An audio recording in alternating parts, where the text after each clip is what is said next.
પાદરા તાલુકાના ગામેઠા ગામે ઘનશ્યામભાઈ ભુવાજી તથા વિશ્વ હિન્દુ પરિષદ પાદરા પ્રખંડ સેવા સમિતિના સંયુક્ત આયોજન હેઠળ બીજા સમૂહ લગ્નોત્સવનું ભવ્ય આયોજન કરવામાં આવ્યું। વહાણવટી સિકોતર માતાજી મંદિર ખાતે યોજાયેલા કાર્યક્રમમાં અનેક યુગલો સામાજિક સાક્ષી વચ્ચે લગ્ન બંધનમાં બંધાયા હતા। સમૂહ લગ્નોત્સવ સાથે માનવ સેવાના ઉદ્દેશ્યથી બ્લડ ડોનેશન કેમ્પનું આયોજન કરવામાં આવ્યું, જેમાં યુવાનો અને ભાવિકોએ ઉત્સાહભેર રક્તદાન કર્યું હતું। આ ઉપરાંત રાત્રે માતાજીના લીલુડા માંડવાના કાર્યક્રમનું પણ આયોજન કરવામાં આવ્યું। આ પ્રસંગે પાદરા તાલુકાના ધારાસભ્ય ચૈતન્યસિંહ ઝાલા, સ્વામિનારાયણ સંપ્રદાયના મહંતો, વિશ્વ હિન્દુ પરિષદ પાદરા પ્રખંડ સેવા સમિતિના કાર્યકરો, ગોપાલભાઈ ચાવડા સહિત આગેવાનો હાજર રહ્યા।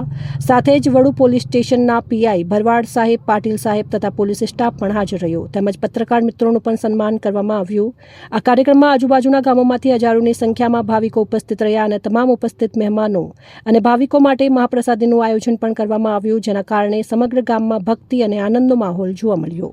આજ રોજ ગામેઠા ગામે શ્રી વાનવાડી સિકોતર માતાજીના મંદિરે હરાળમાં પાટોત્સવ નિમિત્તે સમૂહ લગ્નનું આયોજન છે, તેમાં 20 દીકરીઓ છે અને રક્તદાન શિબિરનું પણ આયોજન કર્યું છે।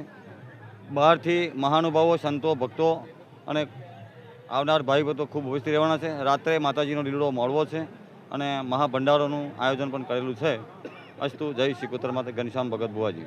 આજે 8મી માર્ચ વિશ્વ મહિલા દિન નિમિત્તે દર વર્ષે વહાણવટી સિકોતર માતા મંદિર ગામેઠાએ વાર્ષિક પાટોત્સવ થાય છે। એ નિમિત્તે ગયા વર્ષથી વિશ્વ હિન્દુ પરિષદ, પાદરા પ્રખંડ સેવા વિભાગ અને વહાણવટી સિકોતર માતા મંદિરના સંયુક્ત ઉપક્રમે ગરીબ અને જરૂરિયાતમંદ જે દીકરીઓ છે એ લોકોના સમૂહ લગ્નનો પ્રારંભ કર્યો છે। ગયા વર્ષે 12 દીકરી હતી, આ વર્ષે 20 દીકરીઓ છે।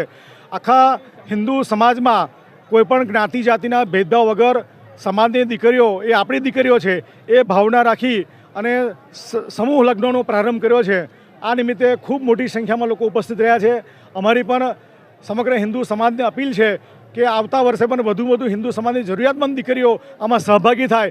સંતો પણ ઉપસ્થિત રહેવાના, પૂજ્ય નૌતમ સ્વામી, ગુજરાત સરકારના પુરવઠા મંત્રી પણ રમણભાઈ બપોરે ઉપસ્થિત રહેવાના છે। તો આ નિમિત્તે સમગ્ર હિન્દુ સમાજનો ખૂબ સહયોગ પ્રાપ્ત થયો છે અને જે પણ સહયોગી દાતાઓ છે અમે ખૂબ એ લોકોનો આભાર માનીએ છીએ। આ નિમિત્તે જય શ્રી રામ। રિપોર્ટ પરવીન વસાવા, સંબંધ ભારત ન્યૂઝ, પાદરા, વડોદરા।